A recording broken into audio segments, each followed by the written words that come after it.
आता पेट्रोलचा खर्च विसरा, घरी आणा इलेक्ट्रिक स्टायलिस्ट इलेक्ट्रिक गाडी। 100% भारतीय बनावटीची इलेक्ट्रिक्स ईव्ही इलेक्ट्रिक गाडी आता उपलब्ध। 5 वर्षांची वॉरंटी, आकर्षक कलर्स आणि स्पोर्ट्स डिझाइन। एकदा चार्ज करा आणि 100 ते 140 किलोमीटर पर्यंत रेंज। अत्याधुनिक सर्व्हिस सुविधा, लोन सुविधा सुद्धा उपलब्ध। आजच भेट द्या साई मोटर्स, किसान चौक, इचलकरंजी। संपर्क 93 73 27 57 52 किंवा 0230 299 77 66। नो पेट्रोल नो टेन्शन, इलेक्ट्रिकचा स्मार्ट पर्याय।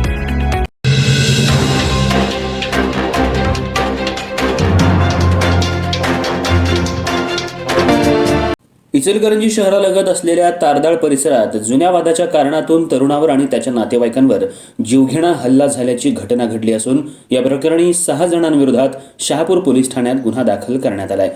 पोलिसांनी 3 संशयितांना ताब्यात घेतलं असून उर्वरित आरोपींचा शोध सुरू आहे। या प्रकरणी ओम सुहास नरमदे वय 19 राहणार हनुमान मंदिर परिसर, जावायवडी, तारदाळ, तालुका हातकणंगले यांनी फिर्याद दिली आहे। फिर्यादी ओम नरमदे आणि सुजल नलवडे यांच्यात पूर्वी किरकोळ कारणावरून भांडण झालं होतं। त्याचाच राग मनात धरून सुजल नलवडे, जय उर्फ मोन्या ओगले, यश ओगले, हेमंत मुसळे, युवराज उर्फ प्रतिम खांडेकर आणि विजय शिंदे सर्व राहणार खोतवाडी, तालुका हातकणंगले यांनी एकत्र येत खोतवाडी इथं आरोपी परमिट रूम आणि बियर बार समोरच्या रस्त्यावर नरमदे यांना अडवून मारहाण केली। यावेळी संशयितांनी ओम नरमदे आणि त्यांचा भाऊ गणेश नरमदे यांना लाथाबुक्क्यांनी मारहाण करून शिवीगाळ केली। तसंच संशयित आरोपी जय उर्फ मोन्या ओगले यानं फायटरनं वार करून ओम नरमदे यांना जखमी केला।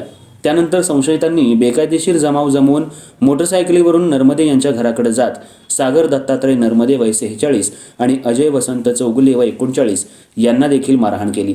जखमी अवस्थेत त्यांनी पोलीस ठाण्यात तक्रार देण्यासाठी गेल्याचं समजल्यानंतर संशयित आरोपींकडून फोन करून जीवे मारण्याची धमकी देण्यात आली। ओम नरमदे यांनी 6 जणांविरोधात पोलिसात तक्रार दिली आहे।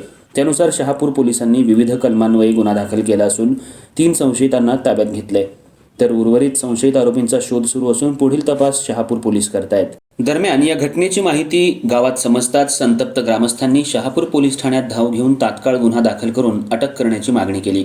काही ग्रामस्थांनी पोलीस ठाण्याच्या प्रवेशद्वारात ठिय्या आंदोलन केलं। त्यानंतर पोलीस निरीक्षक गजेंद्र लोहार यांनी ग्रामस्थांशी चर्चा करून तातडीनं गुन्हा दाखल करण्याचं आश्वासन दिल्यानंतर आंदोलन मागे घेण्यात आलं। रात्री उशिरा पोलिसांनी आरोपींना ताब्यात घेतलंय।